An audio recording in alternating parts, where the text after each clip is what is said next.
نحمده ونصلي على رسوله الكريم اما بعد فاعوذ بالله من الشيطان الرجيم بسم الله الرحمن الرحيم رب اشرح لي صدري ويسر لي امري واحلل عقدة من لساني يفقهوا قولي۔ حج نبی صلی اللہ علیہ وسلم کا آنکھوں دیکھا حال۔ رسول اللہ صلی اللہ علیہ وسلم نے اعلان عام فرمایا کہ میں اس سال حج بیت اللہ کے لیے جانے والا ہوں۔ آپ نے لوگوں کو بھی اپنے ساتھ چلنے کا حکم دیا۔ یہ عجیب اتفاق تھا کہ اس سال مدینہ منورہ میں چیچک یا خسرہ کی وبا پھوٹ پڑی تھی، اور اس وجہ سے لوگوں کی ایک معقول تعداد حج سے محروم رہ گئی۔ جن لوگوں کے لیے یہ بیماری حج سے مانے رہی، آپ صلی اللہ علیہ وسلم نے ان کے لیے ارشاد فرمایا کہ ماہ رمضان میں عمرہ حج کے برابر ہے۔ تو جو شخص حج کے لیے جانا چاہے بہتر ہے، اور جو رمضان میں عمرہ پر اکتفا کرنا چاہتا ہے وہ بھی بجا ہے۔ لیکن یاد رکھیے کہ عمرہ ہے، ثواب میں حج کے برابر ہے، مگر عمرہ ادا کرنے سے فرض ادا نہیں ہوتا۔ رسول اللہ صلی اللہ علیہ وسلم حجۃ الوداع میں مدینہ منورہ سے مکہ مکرمہ کا ہی عزم لے کر روانہ ہوئے تھے، اور مدینہ آنے کے بعد آپ نے اس کے علاوہ اور کوئی حج نہیں کیا۔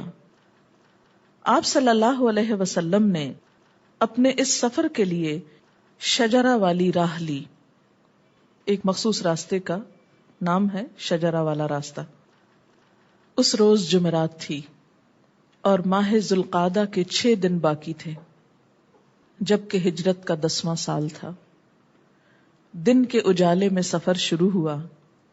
آپ نے تیل لگایا، کنگھی کی، اور نماز ظہر مدینہ میں ادا کر کے روانہ ہوئے، اور نماز عصر اپنے پہلے پڑاؤ ذوالحلیفہ، جس کا موجودہ نام ابیار علی ہے، وہاں پہنچ کر ادا فرمائی۔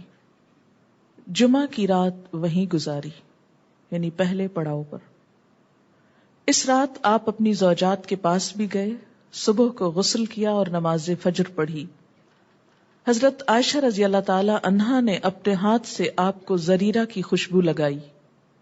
یہ زرد رنگ کی ایک بوٹی کا نام ہے جو رنگنے کے کام آتی ہے۔ علاوہ ازیں ایک اور خوشبو بھی لگائی جس میں کستوری شامل تھی۔ پھر آپ نے اپنے سر کو لبدہ لگایا۔ یہ کیا چیز ہوتی ہے؟ وہ حاجی جس کے سر کے بال لمبے ہوں، اس کے لیے مسنون ہے کہ سر پہ چپکنے والی کوئی چیز لگا لے تاکہ بال ذرا جم جائیں، گرد و غبار سے خراب نہ ہوں، اڑے نہ، الجھے نہ۔ اس عمل کو تلبید کہتے ہیں۔ اپنی قربانی کے جانور کو 2 جوتوں کا قلادہ ہار پہنایا۔ رسم جو عربوں میں ہوتی تھی کہ جانوروں کے گلے میں جوتی کا ہار پہناتے تھے، یہ بتانے کو کہ یہ ہدی کے جانور ہیں، اور اس کے کوہان کے داہنی جانب معمولی سا چیرا لگایا، یہ ایک نشان کے طور پر کہ یہ حرم کی طرف سفر کیا جا رہا ہے، جس سے تھوڑا سا خون نکل آیا۔ یہ خون اس کے کوہان اور بالوں پر مل دیا جاتا ہے، ایک طرح سے رنگ لگ جاتا ہے۔ اس عمل کو اشعار کہتے ہیں۔ یہ ایک مسنون عمل ہے، اور یہ آپ صلی اللہ علیہ وسلم کی نفلی قربانی تھی، یعنی جس اونٹنی کو یہ لگایا گیا تھا وہ قربان بھی ہونے والی تھی۔ آپ صلی اللہ علیہ وسلم اپنی قربانی اس سفر میں اپنے ساتھ لے کر گئے تھے۔ پھر آپ صلی اللہ علیہ وسلم اپنی اونٹنی پر سوار ہو گئے، اور جب وہ مسجد ذی الحلیفہ کے قریب پہنچی اور دوسری بار کھڑی ہوئی تو آپ نے تلبیہ لبیک پکارنا شروع کیا۔ کب پکارنا شروع کیا؟ دوسری بار جب کھڑی ہوئی، مسجد ذی الحلیفہ کے قریب پہنچ کر۔ لبیک اللہم لبیک لبیک لا شریک لک لبیک ان الحمد والنعمت لک والملک لا شریک لک لبیک اللہم لبیک لبیک لا شریک لک لبیک ان الحمد والنعمت لک والملک اور یہ ظہر سے کچھ پہلے کا وقت تھا. آپ صلی اللہ علیہ وسلم نے حج اور عمرہ دونوں کا اکٹھے تلبیہ پکارا، لبیک اللہم حج و عمرہ، اور اس نیت کو حج قران کی نیت کہتے ہیں. اور لوگوں کو بھی یہی ارشاد فرمایا کہ جو حج اور عمرہ دونوں کا تلبیہ کہنا چاہتا ہے کہے، اور جو صرف حج یا صرف عمرے کی نیت رکھتا ہے وہ بھی صحیح ہے، وہ اسی کا تلبیہ پکارے. آپ صلی اللہ علیہ وسلم کے ساتھ اس قدر زیادہ لوگ تھے کہ ان کی صحیح تعداد اللہ ہی جانتا ہے کہ کتنی تھی، یعنی گننے کا موقع نہ تھا. پھر آپ صلی اللہ علیہ وسلم نے تلبیہ پکارنا شروع کیا. الفاظ یہ تھے، لبیک اللہم لبیک لا شریک لک لبیک ان الحمد والنعمت لک والملک لا شریک لک. میں حاضر ہوں اے اللہ، میں حاضر ہوں، تیرا کوئی شریک نہیں، میں حاضر ہوں، تمام تعریفیں اور تمام نعمتیں تیری ہی ہیں، اور بادشاہت بھی تیری ہی ہے، تیرا کوئی شریک اور ساجھی نہیں. لبيك اللهم لبيك لبيك لا شريك لك لبيك إن الحمد والنعمة لك والملك لا شريك لك لبيك اللهم لبيك لبيك لا شريك لك لبيك إن الحمد والنعمة لك والملك لا شريك لك. کبھی ان الفاظ کے ساتھ ساتھ یوں بھی فرماتے رہے، لبیک الہ الحق، میں حاضر ہوں اے سچے معبود. جبریل امین تشریف لائے اور کہا کہ اپنے صحابہ کو حکم دیں کہ بلند آواز سے تلبیہ کہیں، یعنی دل دل میں نہیں بلکہ پکار کر. ابھی ذوالحلیفہ میں ہی تھے کہ حضرت ابو بکر صدیق رضی اللہ تعالی عنہ کی زوجہ محترمہ کے ہاں محمد بن ابی بکر رضی اللہ عنہ کی ولادت ہوئی. اس خاتون کے لیے آپ نے ارشاد فرمایا کہ یہ غسل کر کے اپنے آپ کو باندھ لے، احرام باندھے اور تلبیہ پکارے. چونکہ یہ خاتون نفاس کی حالت میں تھی تو اس سے کیا پتہ چلتا ہے کہ حالت نفاس میں احرام باندھا جا سکتا ہے، تلبیہ پکارا جا سکتا ہے. تب آپ نے میدان بیضاء میں نماز ظہر ادا فرمائی اور اس کے بعد کوچ کیا. مدینہ منورہ سے سفر شروع کرنے کے 8ویں دن بعد ذوالحج کا چاند نظر آ گیا. اللہ اکبر اللہ اکبر لا الہ الا اللہ واللہ اکبر وللہ الحمد. مقام صرف پہنچے تھے کہ حضرت عائشہ صدیقہ رضی اللہ تعالی عنہا کو ایام شروع ہو گئے جبکہ انہوں نے عمرے کا احرام باندھ رکھا تھا. اب آپ سوچ رہے ہوں گے کہ ایسی باتیں کیوں لکھی جاتی ہیں کتابوں میں، مثلاً پیچھے کہ آپ اپنی ازواج کے پاس گئے، یہاں یہ کہ خاتون کے ہاں ولادت ہو گئی، اب تیسرے یہ کہ خاتون کے ایام شروع ہو گئے. اس لیے کہ یہ سب چیزیں فطرت کا ایک حصہ ہیں اور کتابوں میں اس لیے لکھی ہوئی ہیں کہ اگر آج کے دور میں کسی کو ایسے حالات پیش آئیں تو وہ کسی مشکل یا پریشانی میں مبتلا نہ ہو اور اطمینان کے ساتھ اپنا حج یا عمرہ جاری رکھے. ان کا ہر عمل چونکہ قابل تقلید ہے اور ہمارے لیے اس میں سیکھنے کا سبق ہے، اور یہ بتانا بھی مقصود ہے کہ وہ سب لوگ انسان تھے اور ان کے ساتھ انسانی ضروریات بھی تھیں اور ہم بھی انسان ہیں، اور ان ضروریات کے ساتھ بھی دین پر عمل کیا جا سکتا ہے. دین نے ان چیزوں کو کنڈیم نہیں کیا، نفرت کا اظہار نہیں کیا. ان سب حالات میں کیا طرز عمل بہتر ہے، کیا کرنا چاہیے، وہ سبق سکھا دیا ہے. رسول اللہ صلی اللہ علیہ وسلم نے حضرت عائشہ کو حکم دیا کہ غسل کریں، اپنے بال خوب کھولیں اور کنگھی کریں، عمرہ چھوڑ دیں اور اب حج کی نیت کر لیں اور حج کے اعمال ہی سر انجام دیں، مگر پاک ہونے تک طواف بیت اللہ سے احتراز کریں. تو اس سے کیا پتہ چلتا ہے کہ احرام کی حالت میں نہا بھی سکتے ہیں، کنگھی بھی کر سکتے ہیں اور باقی سب کچھ ہو سکتا ہے سوائے طواف بیت اللہ کے۔ آپ صلی اللہ علیہ وسلم اسی وادی صرف میں تھے کہ لوگوں سے ارشاد فرمایا، جس کسی کے پاس قربانی نہیں ہے اور وہ اپنے اس حج کو عمرہ میں تبدیل کرنا چاہے تو کر لے، البتہ جس کے پاس قربانی ہے وہ اپنی نیت تبدیل نہیں کر سکتا، وہ حج قران ہی کرے، باقی لوگ حج تمتع کر لیں، پہلے عمرہ کر لیں، پھر احرام کھول دیں، پھر دوبارہ حج کا الگ سے احرام پہنے۔ چنانچہ بعض نے اپنے حج کی نیت کو عمرے میں بدل لیا اور کچھ حج کی نیت پر ہی قائم رہے۔ اس سے کیا پتہ چلتا ہے کہ درمیان میں جا کر بھی حسب حالات نیت میں تبدیلی ہو سکتی ہے۔ البتہ جن کے پاس قربانیاں تھیں انہوں نے اپنی نیت تبدیل نہ کی۔ ایک مقام پر آپ نے یہ بھی حکم دیا کہ ہر وہ شخص جس کے پاس قربانی ہے وہ حج اور عمرہ قران کا تلبیہ پکارے۔ آپ وہاں سے چل کر وادی ذی طویٰ میں جا اترے اور اتوار کی رات وہیں گزاری۔ یہ ذوالحج کی 4 تاریخ تھی۔ صبح کی نماز بھی آپ نے یہیں ادا فرمائی۔ اتوار کی صبح دن چڑھے آپ مکہ شہر میں اس کی بالائی جانب سے داخل ہوئے۔ آپ کے ساتھ ایک جم غفیر تھا۔ راستے میں مختلف اطراف کے لوگ بھی بے شمار تعداد میں آپ کے ساتھ شریک سفر ہو گئے۔ یعنی مدینہ سے چلنے والے تو تھے ہی کثیر، لیکن راستے میں بھی قافلے ساتھ شریک ہوتے گئے اور قافلہ بڑھتا گیا۔ آپ صلی اللہ علیہ وسلم نے مکہ شہر میں داخلے کے لیے اس کی بالائی جانب قداء کی طرف سے ثنیہ علیا والی راہ اختیار فرمائی۔ اگر آپ مکہ جائیں تو ایک لفظ لکھا ہوتا ہے کاف دال الف حمزہ، یا یہ ایک بعض جگہ لکھا ہوتا ہے، تو یہ بالائی جانب ہے۔ حرم جو ہے وہ نچلی جانب ہے، یعنی ڈپریشن میں ہے۔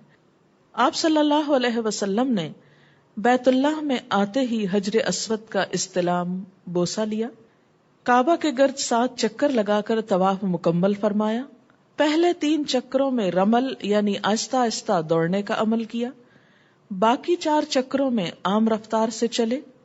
ہر چکر میں رکن یمانی کو ہاتھ سے چھوتے اور حجر اسود کو بوسہ دیتے تھے، لیکن شمالی طرف کے دوسرے 2 ارکان کو ہاتھ نہ لگایا، یعنی حجر اسود کو بوسہ دیا اور رکن یمانی کو ہاتھ لگایا، اور باقی 2 کارنرز کو ٹچ ہی نہیں کیا۔ رکن یمانی اور حجر اسود کے درمیان یہ دعا پڑھتے تھے، ربنا آتنا فی الدنیا حسنۃ وفی الآخرۃ حسنۃ وقنا عذاب النار۔ اے ہمارے رب، ہمیں اس دنیا میں ہر طرح کی بھلائیاں عطا فرما اور آخرت میں بھی تمام تر خیرات و حسنات سے نواز، اور ہمیں دوزخ کے عذاب سے محفوظ رکھ۔ پھر آپ صلی اللہ علیہ وسلم نے مقام ابراہیم کے پیچھے 2 رکعت نماز ادا فرمائی۔ ان میں فاتحہ کے بعد قل یا ایھا الکافرون اور قل ھو اللہ احد سورتیں تلاوت فرمائیں، یعنی مختصر نفل تھے، بہت لمبی تلاوت نہیں تھی اس میں۔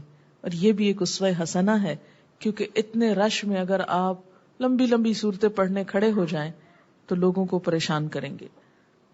آپ صلی اللہ علیہ وسلم نے مقام ابراہیم کو سمجھتے ہیں نا آپ، جہاں پر حضرت ابراہیم علیہ السلام کے پاؤں کے نشانات پر مشتمل پتھر ہے، آپ نے مقام ابراہیم کو اپنے اور کعبہ کے درمیان کر کے نماز پڑھی، اور اس کے پاس آتے ہوئے نماز سے پہلے یہ الفاظ ادا فرمائے، وَاتَّخِذُوا مِن مَقَامِ إِبْرَاهِيمَ مُصَلًّى، اور بنا لو مقام ابراہیم میں سے جائے نماز کی جگہ، یعنی اس کے قریب۔ ادروائز اگر وہاں قریب جگہ نہ ہو تو پورے حرم میں کہیں بھی آپ یہ نفل پڑھ سکتے ہیں۔ ظاہر ہے کہ سب لوگوں کو تو اس جگہ نہیں ملی ہوگی، ایک جم غفیر تھا، تو جہاں جہاں جس کو جگہ ملی اس نے نماز ادا کر لی۔ طواف کی سنتوں سے فارغ ہو کر آپ دوبارہ حجر اسود کے پاس گئے اور اس کو بوسہ دیا، دوبارہ حجر اسود کے پاس۔ بعد ازاں آپ صفا مروہ کی طرف روانہ ہوئے اور آپ کی زبان مبارک پر یہ الفاظ تھے، ان الصفا والمروۃ من شعائر اللہ ابدأ بما بدأ اللہ. صفا مروہ اللہ کے دین کی نشانیوں میں سے ہیں، میں اسی سے ابتدا کرتا ہوں جس سے اللہ تعالیٰ نے ابتدا فرمائی یا ابتدا کا حکم دیا، یعنی صفا سے سعی کی ابتدا فرمائی. آپ نے صفا مروہ کے مابین 7 چکر لگائے جبکہ آپ اپنے اونٹ پر سوار تھے. صحیح سواری پر کی، اور یہ بھی آنے والے وقتوں کے لیے ایک نمونہ ہے، ایک رخصت اور اجازت کی شکل نظر آتی ہے کہ اگر اس جگہ پر کبھی کنویئر بیلٹ لگا دی گئی تو لوگوں کی صحیح ہو جائے گی. آپ صلی اللہ علیہ وسلم اپنے اونٹ پر سوار تھے، 3 چکروں میں قدرے تیز چلے اور باقی 4 میں عام رفتار سے. جب صفا پر چڑھتے تو قبلہ کی طرف رخ فرماتے، بیت اللہ کو دیکھتے، اللہ کی توحید اور تکبیر پکارتے. اللہ اکبر اللہ اکبر لا الہ الا اللہ واللہ اکبر اللہ اکبر وللہ الحمد. اللہ اکبر اللہ اکبر لا الہ الا اللہ واللہ اکبر اللہ اکبر وللہ الحمد. اللہ اکبر اللہ اکبر لا الہ الا اللہ واللہ اکبر اللہ اکبر وللہ الحمد.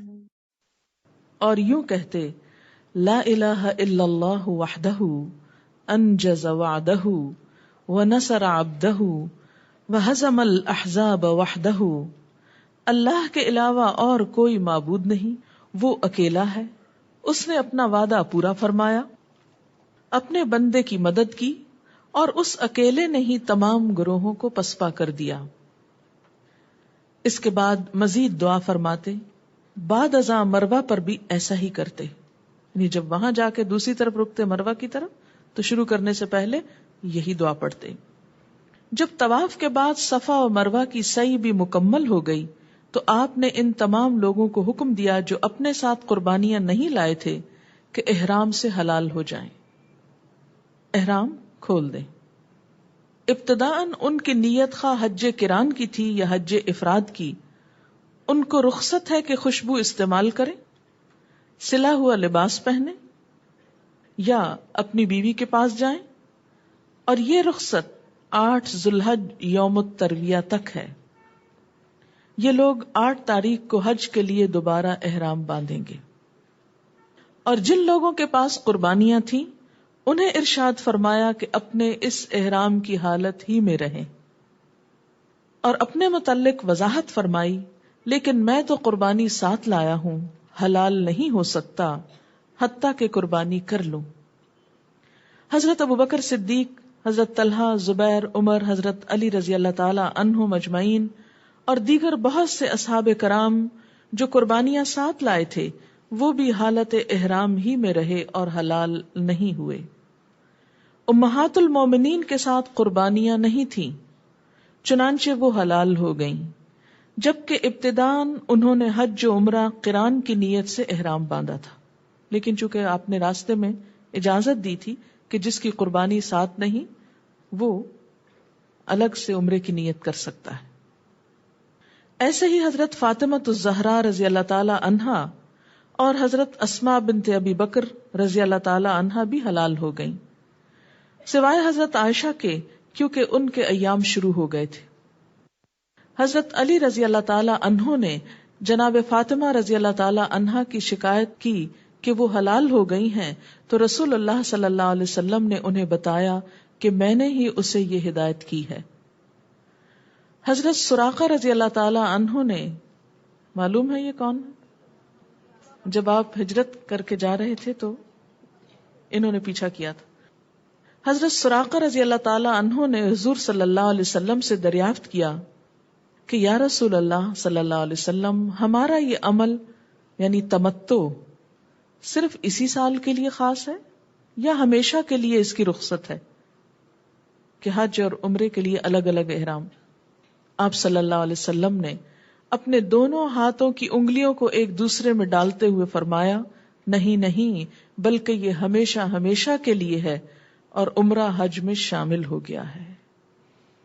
جو لوگ رسول اللہ صلی اللہ علیہ وسلم سے علیحدہ دوسرے راستوں سے حج کے لیے آئے تھے اور انہوں نے نبی صلی اللہ علیہ وسلم کے احرام کی مانند احرام باندھا تھا، نیت حج کی تھی، تو آپ نے انہیں حکم دیا کہ وہ اپنے اپنے حال پر قائم رہیں، جو نیت کی ہے اسی پہ قائم رہیں۔ چنانچہ جو لوگ قربانی اپنے ساتھ لائے تھے وہ حلال نہ ہوئے۔ حضرت علی رضی اللہ تعالی عنہ قربانی ساتھ لائے تھے، اس لیے وہ حلال نہ ہوئے۔ اگر مجھے یاد پڑتا ہے تو یہ اس وقت یمن سے تشریف لا رہے تھے، مگر حضرت ابو موسیٰ رضی اللہ تعالی عنہ کی قربانی ان کے ساتھ نہ تھی، اس لیے وہ حلال ہو گئے۔ رسول اللہ صلی اللہ علیہ وسلم نے اعمال حج شروع ہونے سے پہلے کے ایام اتوار، سوموار، منگل، بدھ، جمعرات کی رات تک مکہ میں قیام فرمایا اور اپنی قربانی ساتھ ہونے کی وجہ سے حالت احرام میں رہے۔ اور ان دنوں میں کیا کیا؟ نمازیں اور طواف وغیرہ۔ 8 ذو الحج، اب حج کے دن شروع ہو رہے ہیں۔ 8 ذو الحج جو کہ یوم الترویہ کہلاتا ہے، جمعرات کی صبح کو آن حضرت صلی اللہ علیہ وسلم منا کی طرف روانہ ہوئے، اور وہ اصحاب کرام جو حلال ہو گئے تھے انہوں نے وادی ابطح سے حج کے لیے احرام باندھ لیا۔ منا پہنچ کر آپ صلی اللہ علیہ وسلم نے جمعرات کے دن کی نمازیں ظہر، عصر، مغرب اور عشاء اپنے اپنے وقت پر ادا فرمائیں، رات وہیں گزاری، اور جمعے کے روز 9 ذی الحج کو فجر کی نماز بھی یہیں ادا کی۔ کہاں؟ منا میں۔ جمعہ کے روز سورج طلوع ہونے کے بعد منا سے عرفات کے لیے روانہ ہوئے۔ لبیک اللہم لبیک، لبیک لا شریک لک لبیک، ان الحمد والنعمت لک والملک لا شریک لک، لبیک اللہم لبیک، لبیک لا شریک لک لبیک، ان الحمد والنعمت لک والملک لا شریک لک۔ اور حکم دیا کہ آپ صلی اللہ علیہ وسلم کے لیے وادی نمرہ میں خیمہ لگا دیا جائے۔ خیمہ کی چادر بالوں کی بنی ہوئی تھی، جیسے اون ہوتی ہے نا۔ آپ صلی اللہ علیہ وسلم عرفات پہنچے اور اپنے خیمے میں تشریف لے آئے۔ بتانا یہ مقصود ہے کہ حاجی سر ویسے تو نہیں ڈھانپ سکتا، مگر خیمے کے اندر بیٹھ سکتا ہے حالت احرام میں۔ آپ صلی اللہ علیہ وسلم عرفات پہنچے اور اپنے خیمہ میں تشریف لے آئے۔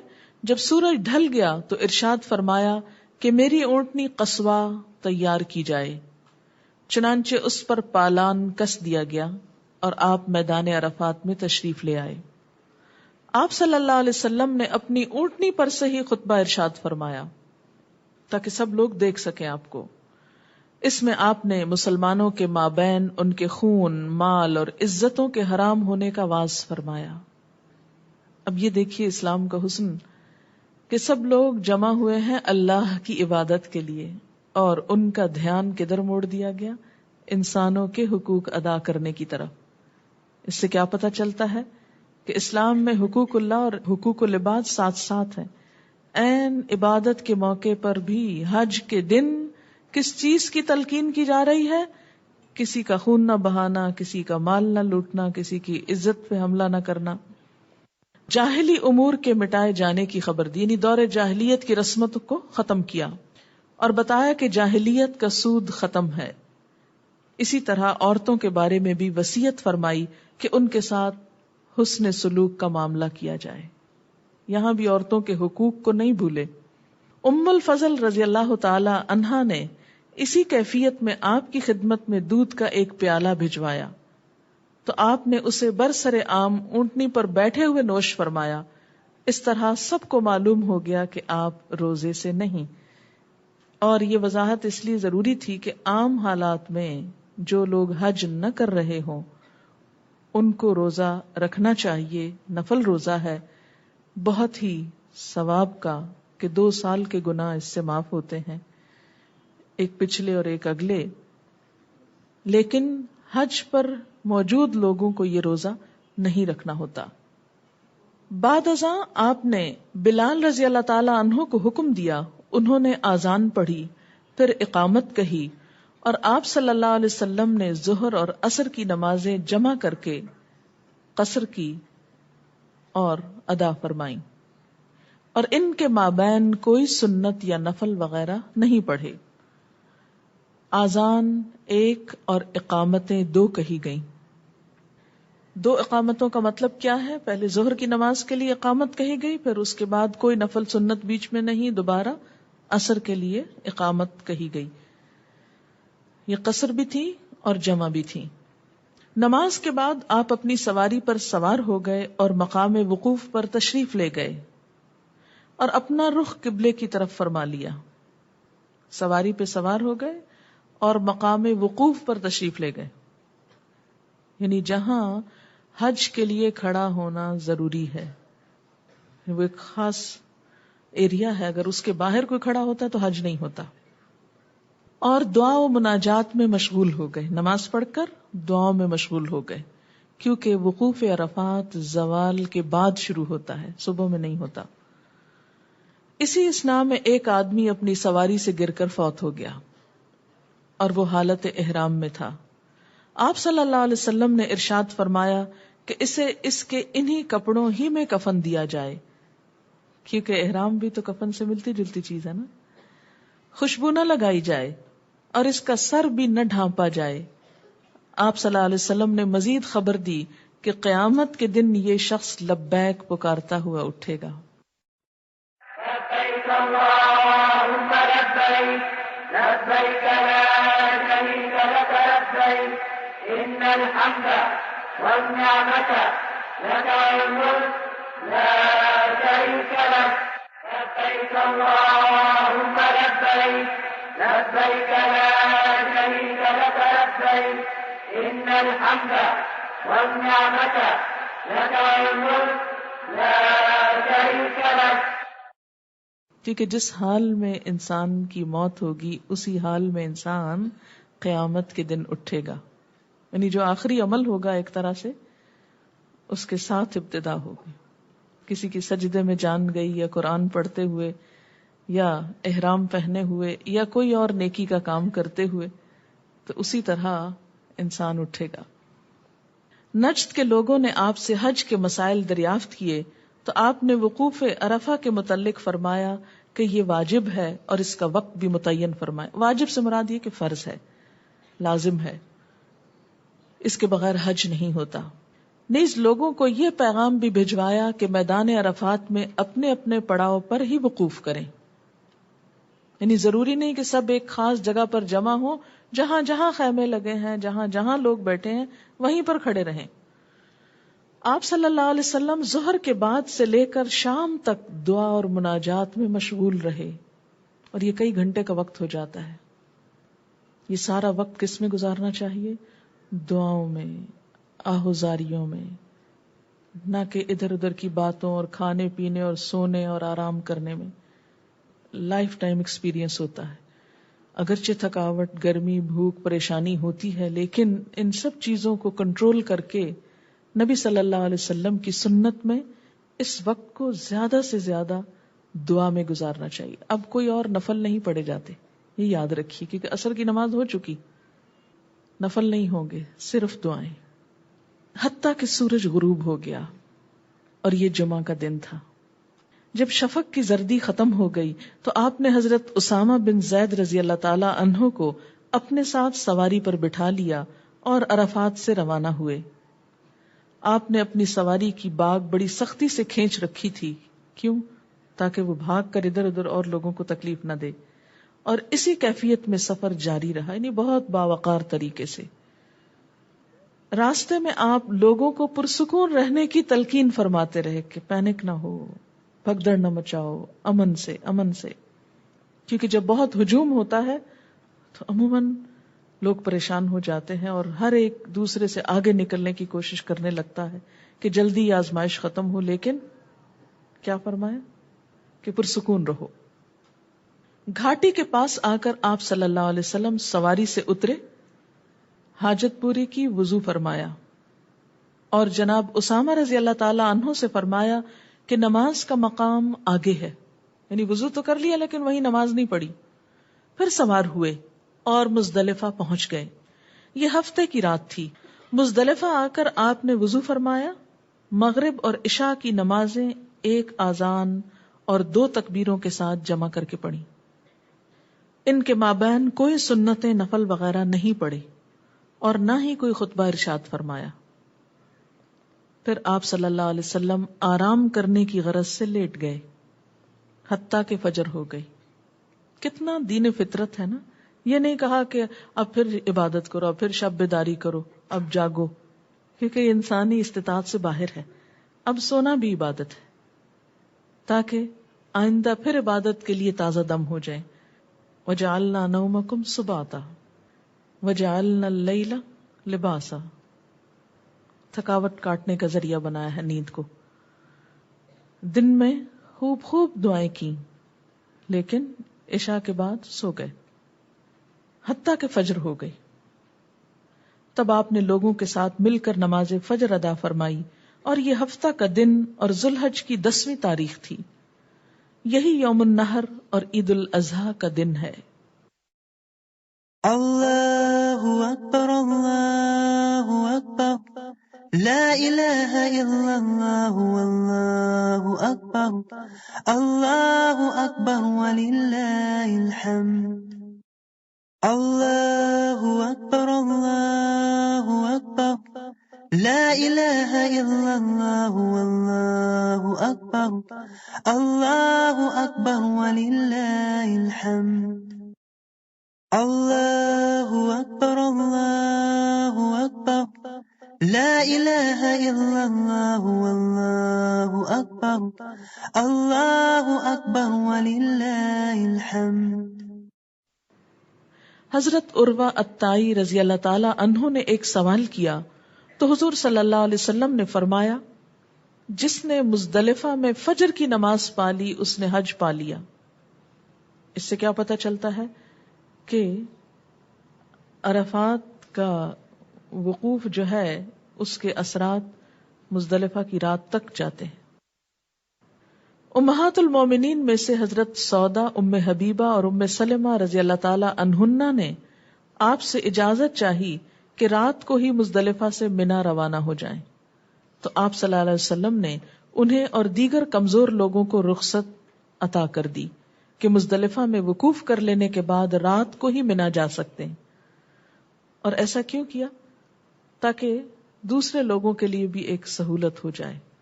اگرچہ آپ خود صبح کے وقت گئے لیکن خواتین اور کچھ اور کمزور لوگوں کو پہلے ہی بھجوا دیا تاکہ رش کے اوقات سے پہلے وہ اپنی جگہ پر پہنچ جائیں.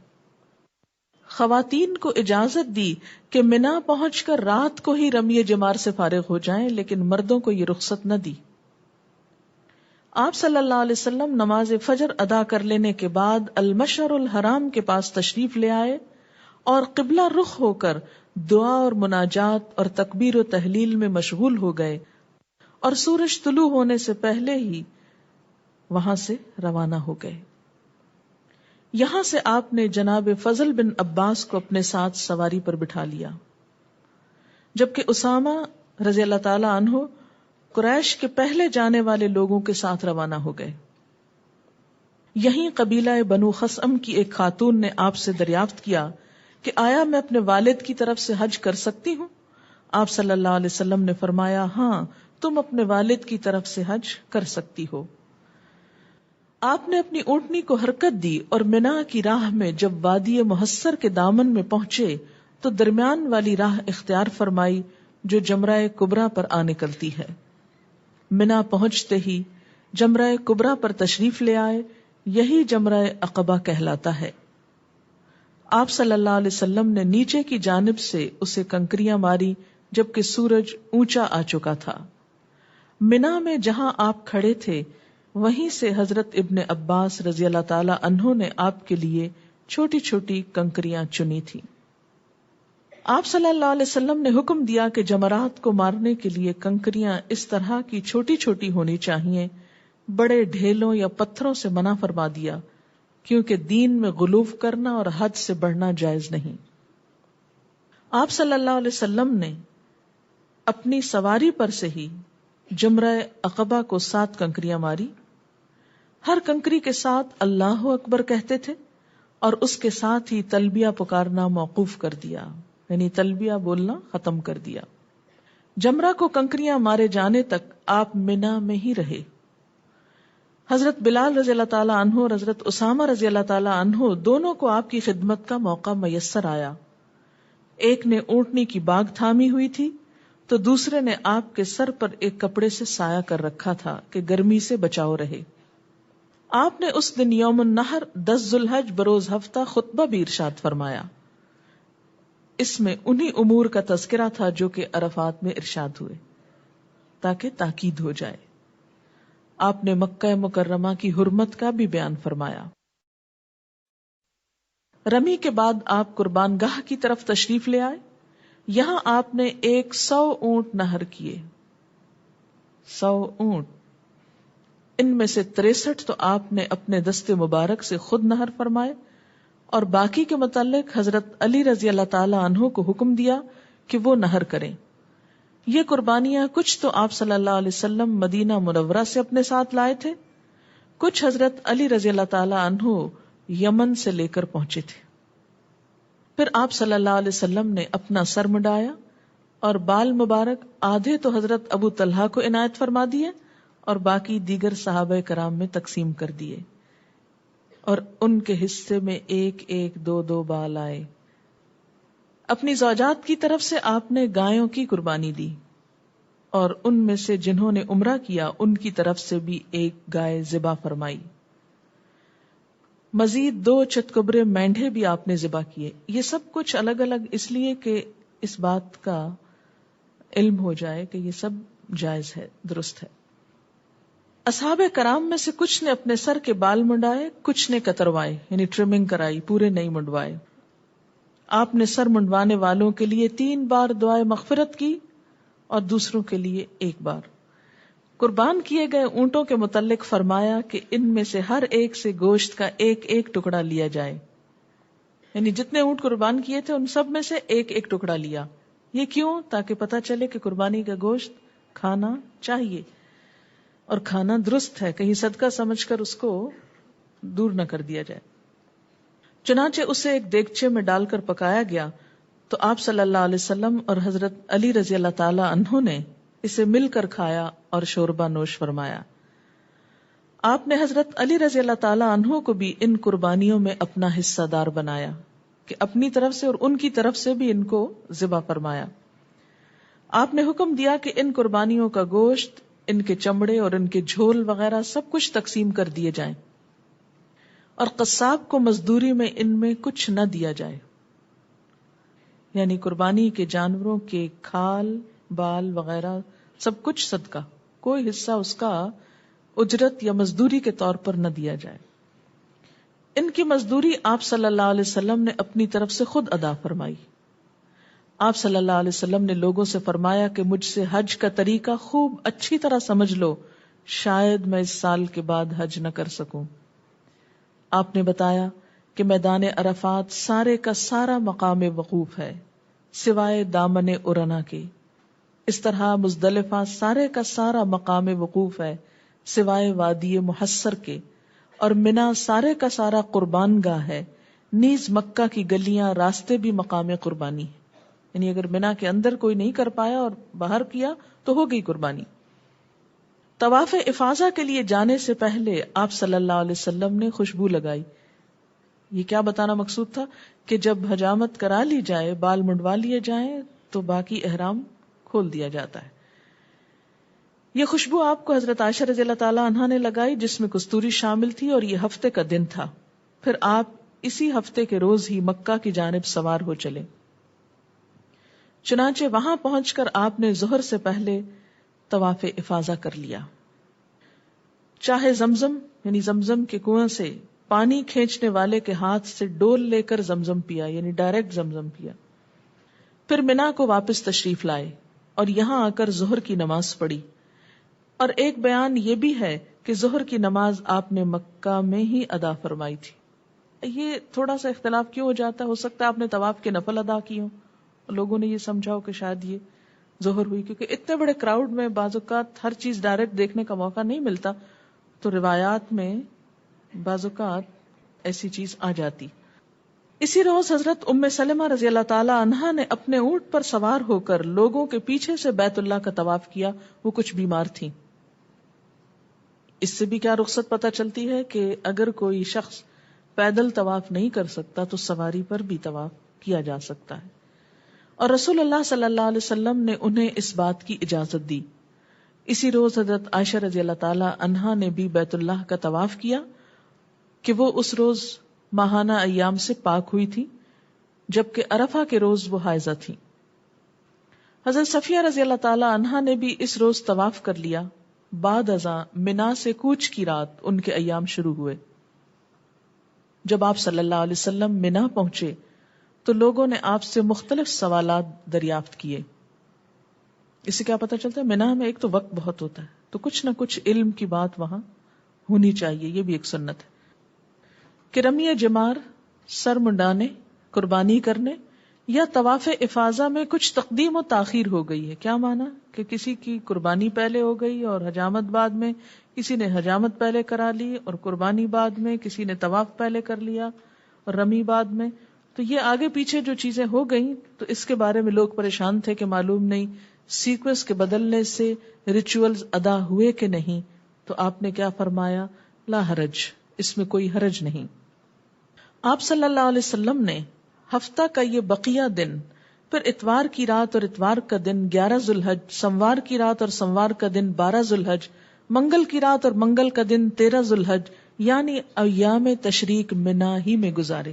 قرآن پاک میں آتا نا من تعجل فی یومین فلا اثم علیہ, یعنی جو 12 کو آ جائے واپس تو کوئی حرج نہیں. ومن تأخر, اور جو 13 تک لیٹ ہو جائے فلا اثم علیہ, تو اس پر بھی کوئی گناہ نہیں. ان دنوں میں آپ صلی اللہ علیہ وسلم ہر روز زوال کے بعد تینوں جمرات پر جا کر کنکریاں مارتے رہے. قریبی جمرہ جو منا کی جانب ہے اس سے ابتدا کرتے, کنکریاں مارنے کے بعد بڑی لمبی دعا کرتے, پھر درمیانی جمرہ کے پاس آتے, کنکریاں مارتے, پھر لمبی دعا کرتے, اور آخر میں جمرہ عقبہ کو کنکریاں مار کر چلے آتے. یہاں دعا نہ کرتے, کنکریاں مارتے ہوئے ہر کنکری کے ساتھ اللہ اکبر کہتے. اللہ اکبر اللہ اکبر لا الہ الا اللہ واللہ اکبر اللہ اکبر وللہ الحمد.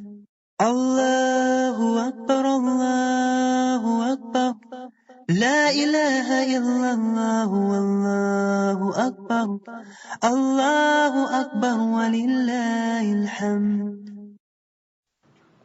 آپ صلی اللہ علیہ وسلم نے اتوار کے روز 11 ذوالحج کو بھی خطبہ ارشاد فرمایا, اور یہ بھی بیان کیا گیا ہے کہ سوموار 12 ذوالحج کو بھی خطبہ دیا, یعنی ساتھ ساتھ عبادت کے تعلیم بھی ہوتی رہی. ان خطابات میں آپ صلی اللہ علیہ وسلم مسلمانوں کے مابین ان کی عزتوں, ان کے خونوں اور ان کے اموال کی اہمیت اور حرمت کا بیان فرماتے رہے. اس سے پتہ چلتا ہے کہ دین کی اسپرٹ کیا ہے, دین کس لیے آیا ہے, اور یہ کہ بیت اللہ کی حرمت کا بھی پاس رکھے, کیونکہ بیت اللہ ایسی چیز ہے نا جو سب کو جوڑنے والا, اکٹھا کرنے والا. ہر قسم کے لوگ وہاں اکٹھے ہو جاتے ہیں جو یہاں الگ الگ بٹے رہتے ہیں. آپ صلی اللہ علیہ وسلم کے چچا حضرت عباس رضی اللہ تعالی عنہ نے آپ سے رخصت چاہی کہ منا کی راتیں مجھے مکہ میں گزارنے کی اجازت عنایت فرمائیں تاکہ حجاج کو پانی پلانے کی خدمت سر انجام دے سکوں. چنانچہ انہیں اجازت دے دی گئی. عام حجاج کے لیے کیا حکم ہے کہ منا کی راتیں بھی منا میں گزاریں, الا یہ کہ کوئی اہم کام ہو, جیسے یہ تھا. ایسے ہی چرواہوں کو بھی منا سے باہر چراگاہوں میں رہنے کی اجازت دی, جانوروں کی حفاظت وغیرہ کے لیے. ایام تشریق کے آخری دن 13 ذوالحج منگل کے روز آپ صلی اللہ علیہ وسلم منا سے روانہ ہو کر وادی محصب تشریف لائے. یہ دن یوم النفر, روانگی کا دن کہلاتا ہے. وادی محصب میں آپ کے لیے خیمہ لگا دیا گیا, اور یہ خدمت حضرت ابو رافع رضی اللہ تعالی عنہ نے سر انجام دی. یہی آپ کے منتظم سفر تھے. آپ صلی اللہ علیہ وسلم نے اپنے اس پڑاؤ میں ظہر، عصر، مغرب اور عشاء کی نمازیں ادا فرمائیں۔ 14 ذی الحج بدھ کی رات آپ نے یہیں بسر کی۔ حضرت عائشہ رضی اللہ تعالی عنہا نے شوق کیا کہ ایک عمرہ کر لیں کہ اب وہ پاک ہو گئی تھی، کیونکہ اس پورے سفر میں وہ عمرہ نہیں کر سکی تھی۔ تو آپ صلی اللہ علیہ وسلم نے ان کے بھائی حضرت عبد الرحمن بن ابی بکر کو حکم دیا کہ ان کو تنعیم سے عمرہ کروا لائیں۔ چنانچہ انہوں نے ایسا ہی کیا اور خود مکہ سے باہر بالائی جانب ان کا انتظار کرتے رہے کہ یہ عمرے سے فارغ ہو کر آ جائیں۔ آپ صلی اللہ علیہ وسلم نے لوگوں کو واپسی کا حکم دیتے ہوئے ارشاد فرمایا کہ یہاں تمہارا آخری عمل طواف بیت اللہ ہونا چاہیے، الا یہ کہ کوئی خاتون حیض سے ہو، اس کو اس عمل سے رخصت ہے۔ کس سے؟ طواف وداع سے۔ لیکن کسی کو بھی طواف افاضہ سے رخصت نہیں ہے کسی بھی حالت میں، کیونکہ اس کے بغیر حج ہی نہیں ہوتا۔ آپ صلی اللہ علیہ وسلم سحر کے وقت نماز فجر سے پہلے بیت اللہ میں تشریف لائے اور طواف وداع کیا، اور شہر کی زیریں جانب قدا ثنیہ سفلا کی راہ سے واپس تشریف لے آئے، جس کو مسفلا نہیں آج کل بولتے۔ اسی راہ میں حضرت عائشہ رضی اللہ تعالی عنہا سے ملاقات ہوئی تھی جب کہ آپ طواف وداع کے لیے تشریف لے جا رہے تھے اور وہ عمرہ سے فارغ ہو کر واپس آ رہی تھی۔ طواف وداع کے بعد آپ صلی اللہ علیہ وسلم نے قافلے کی روانگی کا حکم دیا اور مکہ کی زیریں جانب سے مدینہ منورہ کو روانہ ہو گئے۔ آپ صلی اللہ علیہ وسلم کی مکہ مکرمہ میں آمد، منی اور عرفات کو روانگی اور وادی محصب پہنچنے تک کی کل مدت 10 روز ہے۔ یعنی اس وقت بھی جب کہ سفر اتنے مشکل تھے، حج کا کل وقت آپ نے کتنا صرف کیا؟ 10 days۔ اس طرح چلتے چلتے آپ ذوالحلیفہ پہنچے، یہاں رات گزاری۔ مدینہ منورہ کی آبادی دیکھ کر آپ نے 3 بار اللہ اکبر کہا اور یہ دعا پڑھی: لا الہ الا اللہ وحدہ لا شریک لہ لہ الملک ولہ الحمد وہو علی کل شیء قدیر، آئبون تائبون عابدون سائحون ساجدون لربنا حامدون، صدق اللہ وعدہ ونصر عبدہ وانجز وعدہ وہزم الاحزاب وحدہ۔ اللہ کے علاوہ اور کوئی لائق عبادت نہیں، وہ اکیلا ہے، اس کا کوئی شریک نہیں، حکومت اسی کی ہے، تعریفیں بھی اسی کی، اور وہ ہر چیز پر قادر ہے۔ ہم واپس آنے والے ہیں، توبہ کرنے والے ہیں، عبادت کرنے والے ہیں، روزہ رکھنے والے ہیں، سجدہ کرنے والے ہیں، اپنے رب کی حمد کرنے والے ہیں۔ اللہ نے اپنا وعدہ سچ کر دکھایا، اپنے بندے کی مدد فرمائی، اور اس اکیلے نے ہی تمام گروہوں کو پسپا کر دیا۔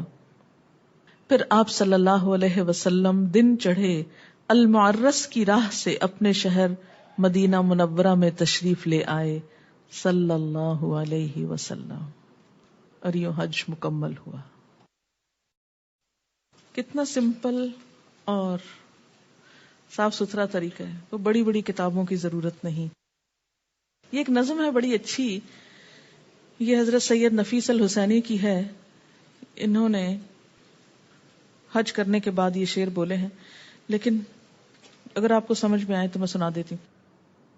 شکر ہے تیرا خدایا، میں تو اس قابل نہ تھا، تو نے اپنے گھر بلایا، میں تو اس قابل نہ تھا، اپنا دیوانہ بنایا، میں تو اس قابل نہ تھا، گرد کعبے کے پھرایا، میں تو اس قابل نہ تھا، مدتوں کی پیاس کو سیراب تو نے کر دیا، جام زمزم پلایا، میں تو اس قابل نہ تھا، بھا گیا میری زباں کو ذکر الا اللہ کا، یہ سبق کس نے پڑھایا، میں تو اس قابل نہ تھا، خاص اپنے در کا رکھا تو نے اے مولا مجھے، یوں نہیں در در پھرایا، میں تو اس قابل نہ تھا، میری کوتاہی کہ تیری یاد سے غافل رہا، پر نہیں تو نے بھلایا، میں تو اس قابل نہ تھا، میں کہ تھا بے راہ تو نے دستگیری آپ کی، تو ہی مجھ کو راہ پہ لایا، میں تو اس قابل نہ تھا، عہد جو روز ازل میں نے کیا تھا یاد ہے، عہد وہ کس نے نبھایا، میں تو اس قابل نہ تھا، تیری رحمت تیری شفقت سے ہوا مجھ کو نصیب،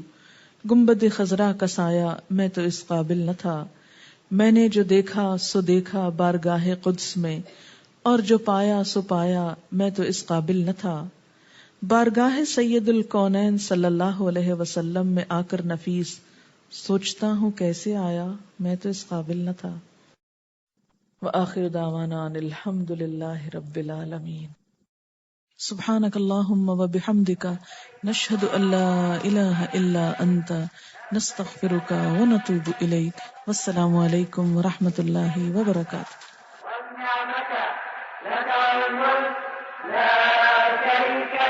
لبيك اللهم لبيك لبيك لا شريك لك لبيك إن الحمد والنعمة لك والملك لا شريك لك لبيك اللهم